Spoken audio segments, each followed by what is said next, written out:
ನಿಮ್ಮ ಡಾಕ್ಟರ್ ಕಾರ್ಯಕ್ರಮಕ್ಕೆ ಸ್ವಾಗತ. ನಾನು ಶಕುಂತಲಾ ಭೂಷಣ್. ಒತ್ತಡದ ಜೀವನ, ಬದಲಾಗ್ತಾ ಇರತಕ್ಕಂತ ಜೀವನ ಶೈಲಿ, ಜನರಿಗೆ ನೂರಾರು ಆರೋಗ್ಯ ಸಮಸ್ಯೆ, ಯಾವ ಸಮಸ್ಯೆಗೆ ಯಾವ ಚಿಕಿತ್ಸೆ ಅನ್ನೋದೇ ದೊಡ್ಡ ಚಿಂತೆ. ಇಂತಹ ಸಮಸ್ಯೆ ಇರೋರಿಗೆ ಒಂದೇ ವೇದಿಕೆಯಲ್ಲಿ ಸಿಗುತ್ತೆ ಉತ್ತರ. ಇದೇ ಟಿವಿ9ನ ವಿಶೇಷ ಕಾರ್ಯಕ್ರಮ ನಿಮ್ಮ ಡಾಕ್ಟರ್. ಮೂಗಿನ ವಿಕಾರತೆ, ಇದರಿಂದ ಎದುರಾಗುವಂತಹ ಆರೋಗ್ಯದ ಸಮಸ್ಯೆಯಿಂದ ಅನೇಕ ಜನರು ಬಳಲ್ತಿದ್ದಾರೆ. ಇದಕ್ಕೆ ಪರಿಹಾರವೇ ಇಲ್ಲ ಅಂತ ತಿಳಿದುಕೊಂಡಿರ್ತಾರೆ.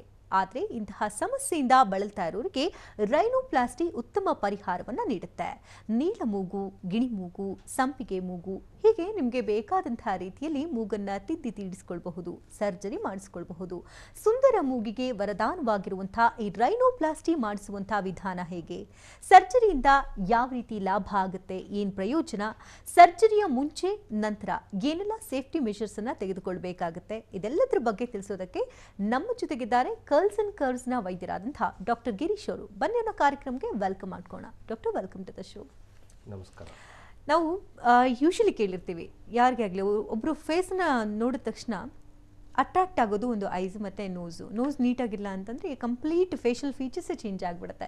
ಬಟ್ ಹಿಂದಿನ ಕಾಲದಲ್ಲಿ ಅಷ್ಟೊಂದು ಅಡ್ವಾನ್ಸ್ಡ್ ಇರಲಿಲ್ಲ, ಏನೂ ಮಾಡೋಕ್ಕಾಗ್ತಿರಲಿಲ್ಲ. ಒಬ್ರನ್ನ ಐಡೆಂಟಿಫೈ ಮಾಡಬೇಕಾದ್ರೆ ಈ ಸಂಪಿಗೆ ಮೂಗೋರು ಅಥವಾ ಈ ಕಪ್ಪೆ ಮೂಗೋರು ಈ ರೀತಿ ಐಡೆಂಟಿಫೈ ಮಾಡಿ ಕರಿತಾಯಿದ್ರು. ಬಟ್ ಅಡ್ವಾನ್ಸ್ ಟ್ರೀಟ್ಮೆಂಟ್ ನಾವೇ ಡೇಸ್ ನೋಡ್ತಾ ಇದ್ರೆ ಯಾರಾದರೂ ಒಬ್ಬರು ಒಂದು ಫಿಲ್ಮ್ ಇಂಡಸ್ಟ್ರಿಗೆ ಬಂದ ತಕ್ಷಣ ಒಂದು ರೀತಿ ಅವ್ರದ್ದು ಫೇಶಿಯಲ್ ಫೀಚರ್ಸ್ ಇರುತ್ತೆ. ಸ್ವಲ್ಪ ದಿನಗಳು ಕಳೀತಾ ಇದ್ದಂತೆ ಪ್ಲಾಸ್ಟಿಕ್ ಸರ್ಜರಿ ಮೊರೆ ಹೋಗಿ ನಂತರ ಸುಂದರವಾಗಿ ಕಾಣಿಸ್ತಾ ಇರ್ತಾರೆ.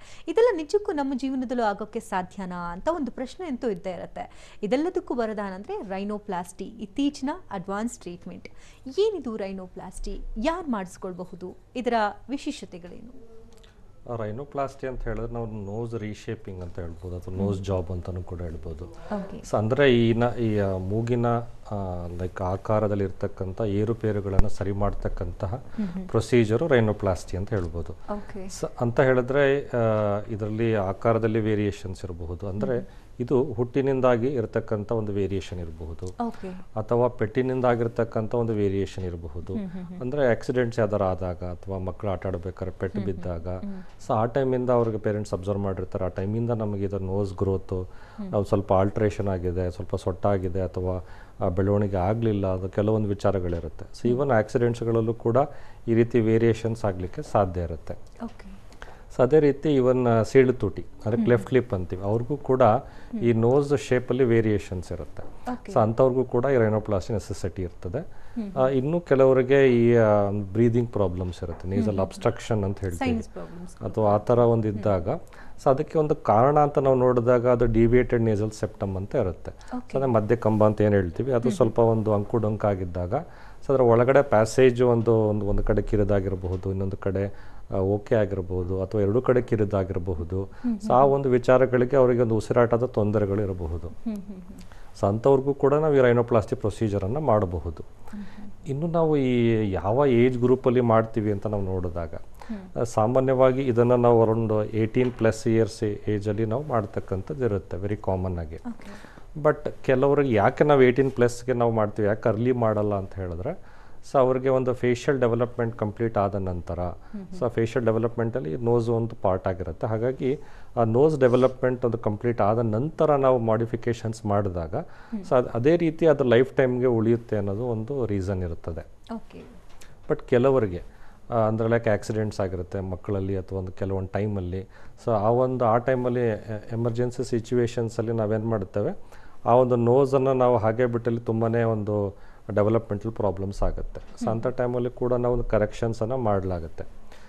ಅದು ಬಿಟ್ಟಲ್ಲಿ ಇದು ಇವನ್ ಈ ಕ್ಲೆಫ್ಟ್ ಲಿಪ್ ನೋಸ್ ಅಂತ ಹೇಳ್ತಾ ಇದ್ದೆ. ಸೊ ಅವರಿಗೆ ಕ್ಲೆಫ್ಟ್ ಸೀಳು ತುಟಿರುವವರಿಗೆ ಸ್ವಲ್ಪ ಅರ್ಲಿ ಏಜ್ ಗ್ರೂಪಲ್ಲಿ ನಾವು ರೈನೋಪ್ಲಾಸ್ಟಿ ಮಾಡುತ್ತೇವೆ.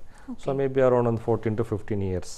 ಸೊ ಆ ಒಂದು ಏಜ್ ಗ್ರೂಪಲ್ಲಿ ಯಾಕಂತ ಹೇಳಿದ್ರೆ ಸೊ ಆಲ್ರೆಡಿ ಅವರಿಗೆ ಒಂದು ಸೀಳು ತುಟಿಯಿಂದ ಸೊ ಕೆಲವೊಂದು ಆಲ್ರೆಡಿ ಅದೊಂದು ಮುಖದ ಒಂದು ವೇರಿಯೇಷನ್ಸ್ ಆಗಿರುತ್ತೆ ಅವ್ರಿಗೆ. ಸೊ ಆ ಒಂದು ರೀಸನ್ಗೆ ನಾವು ಸ್ವಲ್ಪ ಅರ್ಲಿ ಏಜಲ್ಲೇ ಒಂದು ಪ್ರಾಪರ್ ಕರೆಕ್ಷನ್ಸ್ಗಳನ್ನು ನಾವು ಮಾಡಲಾಗತ್ತೆ ಅಂತ ಹೇಳ್ಬೋದು.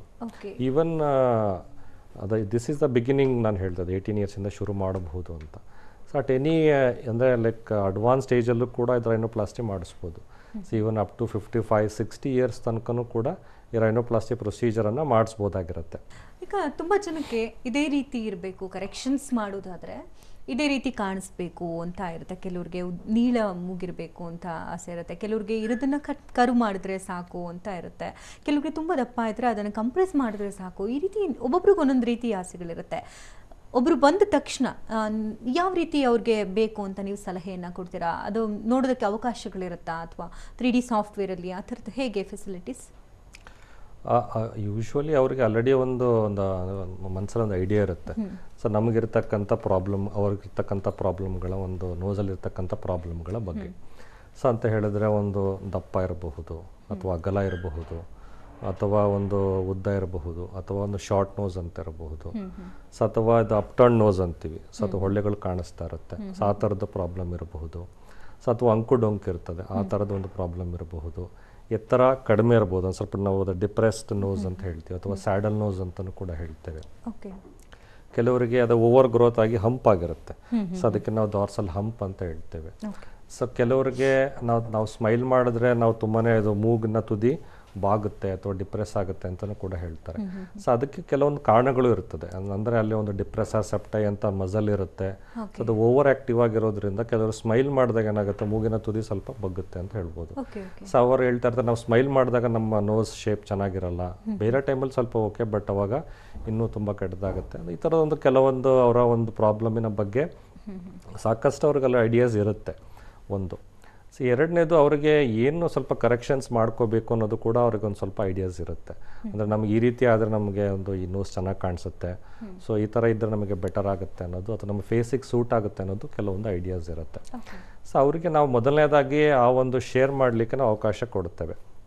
ಸೊ ಅವರ ಪ್ರಾಬ್ಲಮ್ಸ್ನ ಡೀಟೇಲ್ಸ್ ಅವರು ತಿಳ್ಕೊಂಡಿರೋ ಹಾಗೆ ಅವರ ಮೂಗಿನಲ್ಲಿ ಇರ್ತಕ್ಕಂಥ ಪ್ರಾಬ್ಲಮ್ಸ್ ಅವ್ರಿಗೆ ಏನು ಕಾಡ್ತಾ ಇದೆ, ಏನು ಪ್ರಾಬ್ಲಮ್ ಅಂತ ಅನ್ನಿಸ್ತಾ ಇದೆ ಅನ್ನೋದು ಒಂದು.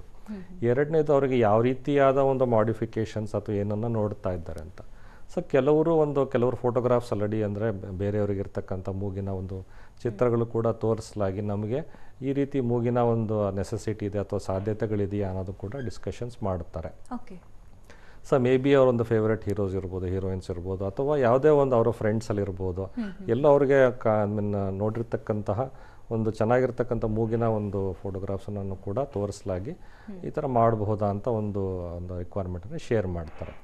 ಸೊ ಇವುಗಳನ್ನೆಲ್ಲ ನಾವು ಗಮನದಲ್ಲಿ ಇಟ್ಕೊಂಡು, ಸೊ ಅವರ ಒಂದು ರಿಕ್ವೈರ್ಮೆಂಟ್ಗಳನ್ನೆಲ್ಲ ಗಮನದಲ್ಲಿ ಇಟ್ಕೊಂಡು, ಸೊ ನಾವೇನು ಮಾಡ್ತೀವಿ ಅಂದರೆ ನಾವು ಒಂದು 2D ಸಾಫ್ಟ್ವೇರಲ್ಲಿ, ನಮ್ಮಲ್ಲಿರ್ತಕ್ಕಂಥ 2D ಸಾಫ್ಟ್ವೇರಲ್ಲಿ, ಸೊ ಮೊದಲನೇದಾಗಿ ನಾವು ಅವ್ರದ್ದು ಒಂದು ಪ್ರಾಪರ್ ಫೋಟೋಗ್ರಾಫ್ಸನ್ನು ನಾವು ತಗೊಳ್ತೇವೆ. ಅಂದರೆ DSLR ಕ್ಯಾಮ್ರಾದಲ್ಲಿ ಒಂದು ಪ್ರಾಪರ್ ಬ್ಯಾಕ್ಗ್ರೌಂಡಲ್ಲಿ, ಸೊ ಒಂದು ಪ್ರಾಪರ್ ಲೈಟಿಂಗಲ್ಲಿ ನಾವು ಫೋಟೋಸನ್ನು ಫ್ರಂಟ್ ವ್ಯೂ, ಸೈಡ್ ವ್ಯೂಸ್ ಎಲ್ಲ ತಗೊಂಡು, ಸೊ ಅವರ ಒಂದು ರಿಕ್ವೈರ್ಮೆಂಟ್ ಪ್ರಕಾರವಾಗಿ ಆ ಒಂದು ಯೋಚನೆ ಮನಸ್ಸಲ್ಲಿ ಇಟ್ಕೊಂಡು, ಸೊ ಒಂದು ಮಾಡಿಫಿಕೇಷನ್ಸ್ಗಳನ್ನು ನಾವು ಮಾಡಿ ಅವರಿಗೆ ತೋರಿಸಲಾಗುತ್ತೆ. ಸೊ ಅಂದರೆ ನಮಗೆ ಐಡಿಯಾ ಇರುತ್ತೆ, ನಾವು ಸರ್ಜಿಕಲ್ ವಿಷಯವಾಗಿ ನಾವು ಹೇಗೆ ಅವರಿಗೆ ಮಾಡಿಫೈ ಮಾಡಬೇಕು, ಯಾವ ಟೆಕ್ನಿಕ್ಸಿಂದ ಮಾಡಿಫೈ ಮಾಡಬೇಕು ಅನ್ನೋದು ನಮಗೆ ಐಡಿಯಾ ಇರುತ್ತೆ. ಮತ್ತು ಅವರಿಗೆ ನಾವು ಮಾಡ್ತಕ್ಕಂಥ ಮಾಡಿಫಿಕೇಷನ್ನು ಯೂಶ್ವಲಿ ಅವರಿಗೆ ಸೂಟ್ ಆಗುತ್ತೆ ಅಥವಾ ಅವ್ರಿಗೊಂದು ಹೆಲ್ಪ್ ಆಗುತ್ತೆ ಅನ್ನೋದು ಕೂಡ ಐಡಿಯಾ ಇರುತ್ತೆ.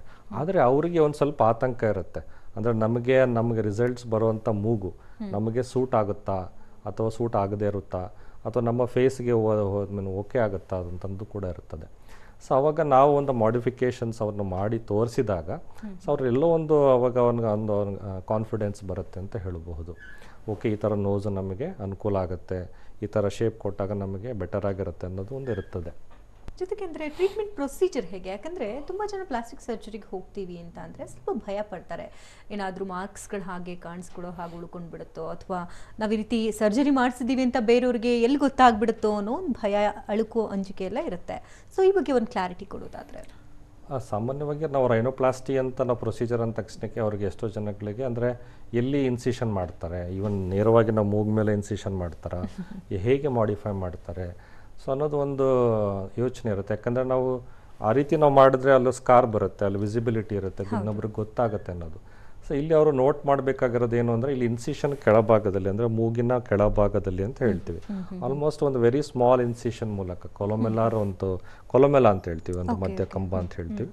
ಸೊ ಅಲ್ಲಿ ಒಂದು ಸಣ್ಣ ಒಂದು ಇನ್ಸಿಷನ್ ಮೂಲಕ ಇಷ್ಟು ರೈನೋಪ್ಲಾಸ್ಟಿ ಪ್ರೊಸೀಜರ್ ಆಗೋಗುತ್ತೆ ಅಂತ ಹೇಳ್ಬೋದು. ಸೊ ಅಂದರೆ ಈವನ್ ಈ ಸ್ಕಾರು ಕೂಡ ಸಾಮಾನ್ಯವಾಗಿ ಕಾಣಿಸೋದಿಲ್ಲ ಒಂದು, ಮತ್ತು ಹೀಲ್ ಆದಮೇಲಂತೂ ಫ್ಯೂಚರಲ್ಲೂ ಕೂಡ ಅಂದರೆ ಯಾರಿಗೂ ಗೊತ್ತಾಗಲ್ಲ, ಅಂದರೆ ಇವ್ರಿಗೆ ರೈನೋಪ್ಲಾಸ್ಟಿ ಪ್ರೊಸೀಜರ್ ಆಗಿದೆ ಅನ್ನೋದು ಯಾರಿಗೂ, ಅಂದರೆ ಫ್ಯೂಚರ್ಲಿ ಹೀಲ್ ಆಗಿದ್ದ ಮೇಲೆ ಯಾರಿಗೂ ಗೊತ್ತಾಗಲ್ಲ. ಸೊ ಆ ರೀತಿ ಇರುತ್ತೆ. ಅಂದರೆ ಇಲ್ಲಿ ಕಲೆಗಳು ಅಥವಾ ಕರೆಗಳು ಇರೋದಿಲ್ಲ ಮೊದಲನೇದಾಗಿ. ಸೊ ನೆಕ್ಸ್ಟ್ ಏನಾಗುತ್ತೆ, ನಮಗೆ ರಿಕ್ವೈರ್ಮೆಂಟ್ ಏನೇನು ಚೇಂಜಸ್ ಮಾಡ್ಕೋಬೋದೋ ಸೊ ಅವುಗಳೆಲ್ಲನೂ ಕೂಡ ನಾವು ಇನ್ಸೈಡ್ ನಾವು ಮಾಡಿಫಿಕೇಶನ್ಸ್ಗಳನ್ನ ಮಾಡಿರ್ತೇವೆ.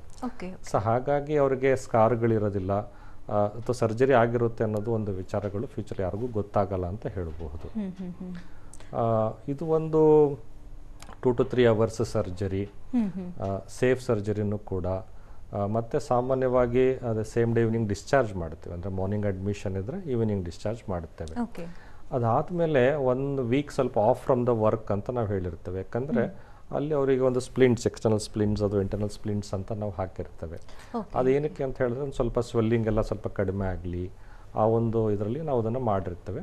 ಸೊ ಅದಾದಮೇಲೆ ಅವರು ಲೈಕ್ ನಾರ್ಮಲ್ ಫೇಸ್ ವಾಶು ಅಥವಾ ತಲೆ ಸ್ನಾನ ಆಗಿರ್ಬೋದು ಅಥವಾ ಹೊರಗಡೆ ನಾರ್ಮಲ್ ಆ್ಯಕ್ಟಿವಿಟೀಸು, ರೊಟೀನ್ ಆ್ಯಕ್ಟಿವಿಟೀಸಲ್ಲಿ ಭಾಗವಹಿಸ್ಬೋದಾಗಿರುತ್ತೆ.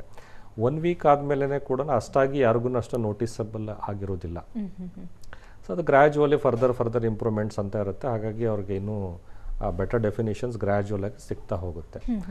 ಬಟ್ ಇಲ್ಲಿ ಒಂದು ಏನಂತ ಹೇಳಿದ್ರೆ ಇನ್ನೊಂದು ಅಂಜಿಕೆ ಅಂದರೆ ಕಾಸ್ಮೆಟಿಕ್ ಸರ್ಜರಿ ಸ್ವಲ್ಪ ಪೇನ್ ಏನಾದರೂ ಇರಬಹುದಾ ಅಂತ. ಈವನ್ ರೈನೋಪ್ಲಾಸ್ಟಿಗಳಲ್ಲಿ ನಾವು ಅದು ಪೇನ್ ಸಾಮಾನ್ಯವಾಗಿ ಯಾರಿಗೂ ಇರೋದಿಲ್ಲ. ಸೊ ಆ ರೀತಿ ಇರುತ್ತೆ. ಕೆಲವೊಂದು ಕೇಸಲ್ಲಿ ನಾವು ರಿಬ್ ಗ್ರಾಫ್ಟ್ ಅಂತ ತಗೊಳ್ತೀವಿ. ಅಂದರೆ ಇಲ್ಲೊಂದು ಸ್ವಲ್ಪ ಸಪೋರ್ಟಿವ್ ಆಗಿರಲಿ ಅಂತ ಹೇಳಿ ರಿಬ್ ಗ್ರಾಫ್ಟ್ ಅಂತ ಒಂದು ಉಪಯೋಗ ಮಾಡಲಾಗುತ್ತೆ. ಆ ಒಂದು ಭಾಗದಲ್ಲಿ ಒಂದು ಸ್ವಲ್ಪ ನೋವಿರಬಹುದು. ಆದರೆ ರೈನೋಪ್ಲಾಸ್ಟಿಗಳಲ್ಲಿ ಯಾರಿಗೂ ನೋವಿರಲ್ಲ. ಅಂದರೆ ಮೂಗಿನ ಒಂದು ಇದರಲ್ಲಿ ಯಾರಿಗೂ ನೋವಿರಲ್ಲ. ನೆಕ್ಸ್ಟ್ ದಿವಸದಿಂದ ನಾರ್ಮಲ್ ಫುಡ್ ತೊಗೋಬೋದು, ಸ್ನಾನ ಮಾಡ್ಕೋಬೋದು, ಅಥವಾ ಹೌಸ್ ಹೋಲ್ಡ್ ಆ್ಯಕ್ಟಿವಿಟೀಸ್ ಅಥವಾ ಈವನ್ ವರ್ಕ್ ಫ್ರಮ್ ಹೋಮ್ ಅನ್ನೋ ಒಂದು ಫೆಸಿಲಿಟಿ ಅಕಸ್ಮಾತ್ ಅವ್ರಿಗೆ ಇದ್ದಲ್ಲಿ ಆ ಒಂದು ಇದನ್ನು ಯೂಸ್ ಮಾಡ್ಕೋಬೋದಾಗಿರುತ್ತೆ. ಯಾಕಂದರೆ ಅವ್ರು ನಾರ್ಮಲ್ ಆಗಿರ್ತಾರೆ, ಫಿಟ್ ಆಗಿರ್ತಾರೆ, ಎಕ್ಸೆಪ್ಟ್ ಸ್ವಲ್ಪ ಸ್ಪ್ಲಿಂಟ್ ಅವೆಲ್ಲ ಇರೋದ್ರಿಂದ. ಬಟ್ ಹಾಗಾಗಿ 1 week ಆದ್ಮೇಲೆ ಡೆಫಿನೆಟ್ಲಿ ಅವರು ವರ್ಕಿಗೆ ಇನ್ವಾಲ್ವ್ಮೆಂಟ್ ಇರ್ಬೋದಾಗಿರುತ್ತೆ. ತುಂಬಾ ಜನರಿಗೆ ಮೂಗಿನ ಸಮಸ್ಯೆಗಳಿರುತ್ತೆ. ಯಾಕಂದ್ರೆ ಉಸಿರಾಟ ತೊಂದರೆಗಳಿರುತ್ತೆ, ಸೈನಸ್ ಪ್ರಾಬ್ಲಮ್ ನಾವು ಹೆಚ್ಚಾಗಿ ನಾವು ಕೇಳ್ತಾ ಇದೀವಿ. ಜೊತೆಗೆ ಆ ಆಪರೇಷನ್ ಕೂಡ ತುಂಬಾ ಜನ ಮೊರೆ ಹೋಗ್ತಾರೆ. ಸೊ ಅಂಥವ್ರಿಗೂ ಕೂಡ ಇದು ಹೆಲ್ಪ್ಫುಲ್ ಆಗಬಹುದಾ ಈ ಒಂದ್ರಿಂದ? ಡೆಫಿನೆಟ್ಲಿ. ಯಾಕಂದರೆ ಈ ಒಂದು ಸೈನಸ್ ಪ್ರಾಬ್ಲಮ್ ಯಾಕೆ ಬರುತ್ತೆ ಅಂತ ಹೇಳಿ, ಇಲ್ಲಿ ಏನಾಗುತ್ತೆ ಅಂದರೆ ಮಧ್ಯಕಂಬ ಅಂದರೆ ನಾವು ಸೆಪ್ಟಮ್ ಅಂತ ಹೇಳ್ತೇವೆ. ಸೊ ಕೆಲವರಿಗೆ ಇದು ಡಿವಿಯೇಟೆಡ್ ನೇಸಲ್ ಸೆಪ್ಟಮ್ ಅಂತ ಇರುತ್ತೆ. ಆ ಡಿವಿಯೇಟೆಡ್ ನೇಸಲ್ ಸೆಪ್ಟಮಲ್ಲೂ ಸುಮಾರು ಥರದ ಒಂದು ವಿಧಗಳಿರ್ತವೆ. ಸೊ ಅಂದರೆ ಒಂದು ಕಡೆ ಓರೆ ಆಗಿರ್ಬೋದು, ರೈಟ್ ಸೈಡಿಗೆ ಕಂಪ್ಲೀಟ್ ಸ್ಟ್ರೇಟ್ ಇರುತ್ತೆ ಬಟ್ ಓರೆ ಆಗಿರುತ್ತೆ, ಅಥವಾ ಎಸ್ ಶೇಪ್ಡ್ ನಾವು ಇದನ್ನು ಡಿವಿಯೇಷನ್ ಅಂತ ಹೇಳ್ತೀವಿ. ಅಂದರೆ ಲೈಕ್ ಅಂಕುಡೊಂಕು ಆಗಿರುತ್ತದೆ. ಸೊ ಆ ಥರದ್ದು ಕೂಡ ಇರ್ಬೋದು. ಸೊ ಈ ಒಂದು ರೀಸನ್ಸ್ಗಳಿಗೆ ಏನಾಗುತ್ತೆ, ಅವರಿಗೆ ಒಂದು ಬ್ರೀದಿಂಗ್ ಪ್ರಾಬ್ಲಮ್ ಇರಲಿಕ್ಕೆ ಸಾಧ್ಯ ಇರುತ್ತೆ. ಸೊ ಆ ಬ್ರೀದಿಂಗ್ ಪ್ರಾಬ್ಲಮಿಂದ ಸೊ ಇಂಟರ್ನಲ್ ಚೇಂಜಸ್ಗಳು ಆಗಿರೋದೊಂದು ಕಾರಣವಾಗಿ ಅವರಿಗೆ ಈ ಸೈನಸ್ ಪ್ರಾಬ್ಲಮ್ ಅಥವಾ ಸೈನೋಸೈಟಿಸ್ ಆಗ್ತಕ್ಕಂಥದ್ದು ರಿಪೀಟೆಡ್ ಆಗಿ ಆಗ್ತಕ್ಕಂಥದ್ದು ಇರುತ್ತೆ. ಸೊ ನಾವು ಈ ಮೇನ್ ಪ್ರಾಬ್ಲಮನ್ನು ನಾವು ಕರೆಕ್ಟ್ ಮಾಡಿದಾಗ, ಅಂದರೆ ಡಿವಿಯೇಷನ್ ಅದು ಡಿವಿಯೇಟೆಡ್ ನೇಸಲ್ ಸೆಪ್ಟಮ್ ಅಂತೀವಲ್ಲ, ಅದನ್ನು ಸೆಪ್ಟೋಪ್ಲಾಸ್ಟಿ ಅನ್ನೋ ಒಂದು ಪ್ರೊಸೀಜರ್ ಮೂಲಕ ಕರೆಕ್ಷನ್ಸ್ ಮಾಡಲಾಗುತ್ತೆ. ಸೊ ಅದೇ ರೀತಿ ಕೆಲವರಿಗೆ ಒಳಭಾಗದಲ್ಲಿ ಕೆಲವರು ಈ ಟರ್ಬಿನೇಟ್ಸ್ ಅಂತ ಹೇಳ್ತೇವೆ. ಸೊ ಅದು ಕೂಡ ಹೈಪರ್ಟ್ರೋಫಿ ಅಂತ ಸ್ವಲ್ಪ ತಿಕ್ಕಾಗಿರುತ್ತೆ, ಸ್ವಲ್ಪ ದೊಡ್ಡದಾಗಿರುತ್ತೆ, ಅದು ಕೂಡ ನೇಸಲ್ ಬ್ಲಾಕ್ ಮಾಡುತ್ತದು. ಸೊ ಅದನ್ನು ಕೂಡ ಆ ಪ್ರೊಸೀಜರು ಕೂಡ ನಾವು ಆ ಟೈಮಲ್ಲಿ ಮಾಡ್ಬೋದಾಗಿರುತ್ತೆ. ಸೊ ಒಟ್ಟಿನಲ್ಲಿ ನಮ್ಮ ಏಮ್ ಏನಿರುತ್ತೆ ಅಂತ ಹೇಳಿದ್ರೆ ಅವ್ರಿಗೆ ನಾರ್ಮಲ್ ಪ್ಯಾಸೇಜ್, ನಾರ್ಮಲ್ ಬ್ರೀದಿಂಗ್ ಆಗಲಿಕ್ಕೆ ಏನೆಲ್ಲ ಒಂದು ಟೆಕ್ನಿಕಲ್ ಡೀಟೇಲ್ಸ್ ಮಾಡ್ಬೋದು ಅದನ್ನು ಡೆಫಿನೆಟ್ಲಿ ಅವ್ರಿಗೆ ಮಾಡಬಹುದಾಗಿರುತ್ತೆ. ಸೊ ಹಾಗಾಗಿ ಈ ಸೈನಸ್ ಪ್ರಾಬ್ಲಮ್ಮು ಕೂಡ ಸರಿ ಹೋಗುತ್ತೆ. ಅಂದರೆ ಫಂಕ್ಷನಲ್ ಉಸಿರಾಟದ ತೊಂದರೆ ಕೂಡ ಇಂಪ್ರೂವ್ ಆಗುತ್ತೆ, ಫಂಕ್ಷನಲ್. ಅದೇ ರೀತಿ ಈ ಅಂದರೆ ಶೇಪಲ್ಲೂ ಕೂಡ ಇಂಪ್ರೂವ್ಮೆಂಟ್ಸ್ ಇರುತ್ತೆ, ಕಾಸ್ಮೆಟಿಕ್ ರೀಸನ್ಸ್ ಅಂತ ಹೇಳ್ಬೋದು. So like multipurpose. ಸೊ ಒಂದು ಪ್ರೊಸೀಜರಿಂದನೇ ಈ ಥರದ ಒಂದು ಶೇಪಲ್ಲೂ ಕೂಡ ಇಂಪ್ರೂವ್ಮೆಂಟು, ಅದೇ ರೀತಿ ಉಸಿರಾಟದಲ್ಲೂ ಕೂಡ ಅಥವಾ ಸೈನಸ್ ಪ್ರಾಬ್ಲಮ್ಸಲ್ಲೂ ಕೂಡ ಇಂಪ್ರೂವ್ಮೆಂಟ್ ಆಗಲಿಕ್ಕೆ ಸಾಧ್ಯ. ಈಗ ತುಂಬ ಜನ ಈಗ ಆಪರೇಷನ್ ಮಾಡ್ಕೊಂಡು ಒಂದು ಸರ್ಜರಿ ಮೊರೆ ಹೋಗಿ ಒಂದು ಸ್ಟೈಲ್ ಅಂತ ಒಂದು ಬಂದಿರುತ್ತೆ, ಅವ್ರಿಗೆ ಒಂದು ಲುಕ್ ಚೇಂಜ್ ಆಗಿರುತ್ತೆ. ಇನ್ ಕೇಸ್ ಅದರಲ್ಲಿ ಏನಾದರೂ ಸ್ವಲ್ಪ ವೇರಿಯೇಷನ್ಸ್ ಬೇಕು ಅನ್ನೋದಾದರೆ ಮತ್ತೆ ಅಗೇನ್ ಸರ್ಜರಿ ಮೊರೆ ಹೋಗಬೇಕಾಗತ್ತೆ, ಹಾಗೆ ಕರೆಕ್ಷನ್ಸ್ ಮಾಡಬಹುದಾ? ಇವಾಗ ನಾವು ಆಲ್ರೆಡಿ ಒಂದು ಪ್ರೊಸೀಜರ್ನ ಮಾಡಿರ್ತೇವೆ, ಅವ್ರಿಗೊಂದು ಇದನ್ನ ರಿಸಲ್ಟ್ಸನ್ನು ಕೂಡ ಕೊಟ್ಟಿರ್ತೇವೆ.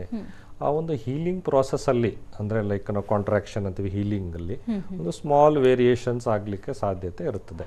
ಸೊ ಆ ರೀತಿ ಏನಾದ್ರು ಇದ್ದಲ್ಲಿ ಇನ್ನೊಂದು ಸ್ವಲ್ಪ ಬೆಟರ್ ಒಂದು ರಿಸಲ್ಟ್ಸನ್ನು ನಾವು ಅದಕ್ಕೆ ನಾವು ಟಚ್ ಅಪ್ ಪ್ರೊಸೀಜರ್ ಮೂಲಕ ನಾವು ಇಂಪ್ರೂವ್ಮೆಂಟ್ಸ್ ಮಾಡ್ಬೋದಾಗಿರುತ್ತೆ. ಈ ಟಚ್ ಅಪ್ ಪ್ರೊಸೀಜರ್ಸ್ಗಳು ನಾವು ಯೂಶ್ವಲಿ 6 months ಅಥವಾ 8 months ಅಂದರೆ ಕಂಪ್ಲೀಟ್ ಹೀಲಿಂಗ್ ಆದ ನಂತರ ಅದರ ಬಗ್ಗೆ ನಾವು ಯೋಚನೆ ಮಾಡ್ಬೋದಾಗಿರುತ್ತೆ. ಈ ಟಚ್ ಅಪ್ ಪ್ರೊಸೀಜರ್ಗಳು ಅಂದರೆ ಲೈಕ್ ತುಂಬ ಪ್ರೈಮರಿ ಸರ್ಜರಿಗಳ ಥರ ತುಂಬ ಲಾಂಗ್ ಅಥವಾ ಎಕ್ಸ್ಟೆನ್ಸಿವ್ ಆಗಿರೋದಿಲ್ಲ. ಸೊ ಅಷ್ಟೊಂದು ರಿಕವರಿನೂ ಕೂಡ ಇರೋದಿಲ್ಲ. ಸೊ ಕೆಲವೊಂದು ಈ ಫ್ಯಾಟ್ ಗ್ರಾಫ್ಟಿಂಗ್ ಅಂತ ಒಂದು ಇರುತ್ತೆ, ಅಥವಾ ಫೇಶಿಯಾ ಒಂದು ಇನ್ಸರ್ಷನ್ ಅಂತ ಇರುತ್ತೆ. ಕೆಲವೊಂದು ಟೆಕ್ನಿಕ್ಸ್ಗಳ ಮೂಲಕ ಸೊ ಆ ಒಂದು ಮೈನರ್ ಕರೆಕ್ಷನ್ಸ್ಗಳನ್ನು ಡೆಫಿನೆಟ್ಲಿ ಮಾಡ್ಬೋದು, ಅವಕಾಶ ಇರ್ತದೆ. ಓಕೆ, ಅಂದರೆ ಏನಾದರೂ ಕಾಂಪ್ಲಿಕೇಶನ್ಸ್ ಮತ್ತು ಸೈಡ್ ಎಫೆಕ್ಟ್ಸ್ ಏನಾದರೂ ಇರುತ್ತಾ? ಸೊ ಇಲ್ಲೇನಾಗ್ತದೆ, ಒಂದು ಅಂದರೆ ಇದು ಎನಿ ಸರ್ಜರಿ ಅಂದಾಗ ಒಂದು ಸ್ವಲ್ಪ ಮಟ್ಟಿಗೆ ಸೈಡ್ ಎಫೆಕ್ಟ್ಸು ಪ್ರಾಬ್ಲಮ್ಸ್ ಇರಲಿಕ್ಕೆ ಸಾಧ್ಯತೆಗಳು ಇರ್ತದೆ.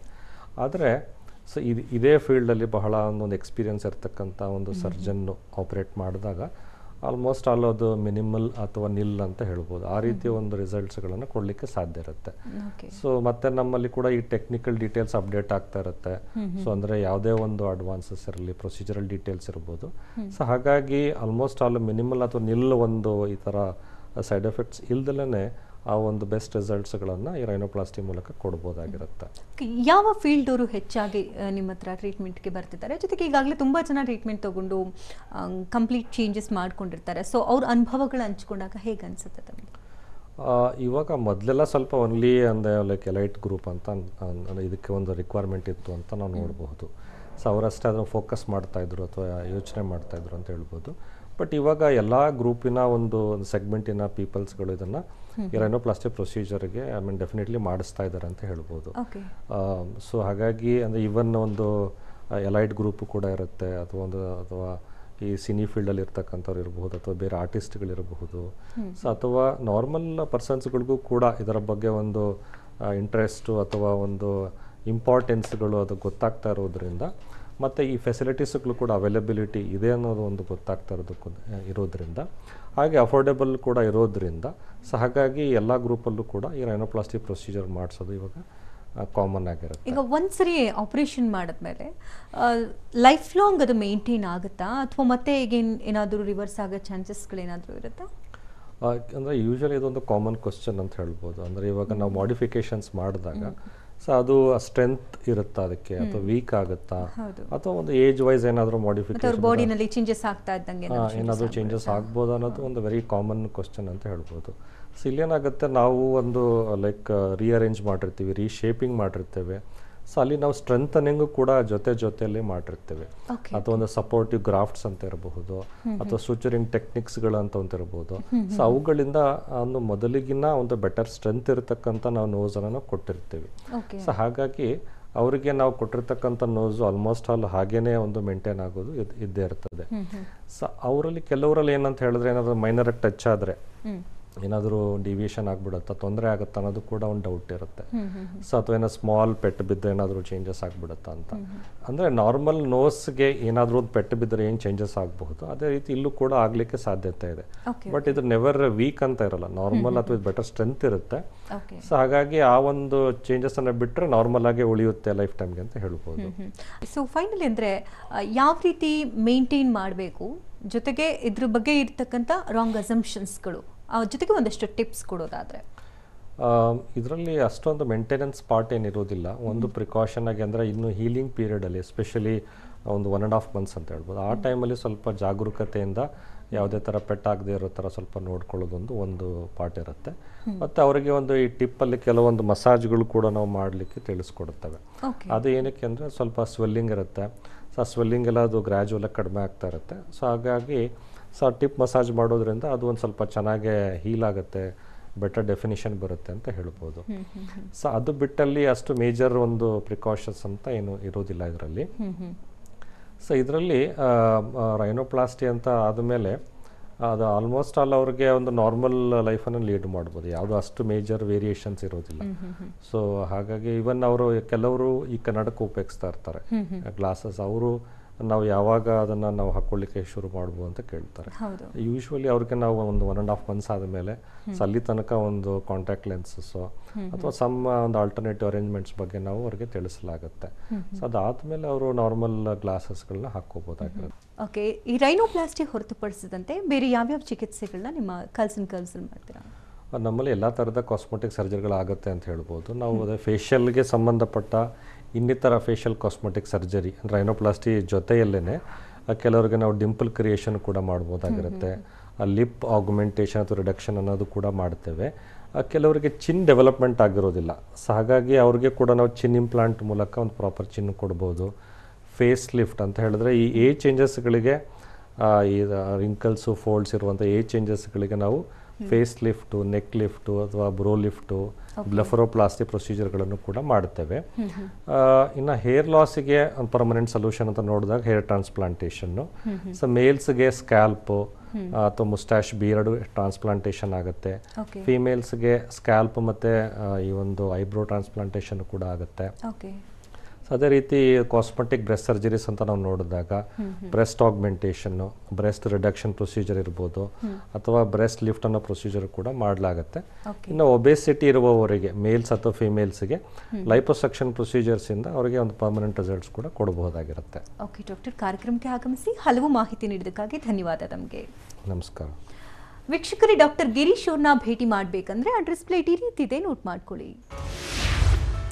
Curls and curves cosmetic surgery, number 760/15, 5ನೇ ಮುಖ್ಯ ರಸ್ತೆ, 8ನೇ cross, MC layout, Vijayanagar, Bengaluru 560040.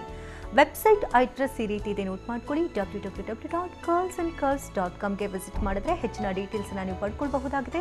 Contact number ಈ ರೀತಿ ಇದೆ, 8088400400, ಮತ್ತೊಂದು ಸಂಖ್ಯೆ 9448571216.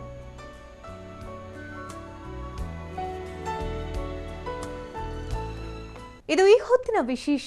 ನಿಮ್ಮ ಡಾಕ್ಟರ್. ನಿರಂತರ ಸುದ್ದಿಗಾಗಿ ನೋಡ್ತಾ ಇರಿ TV9.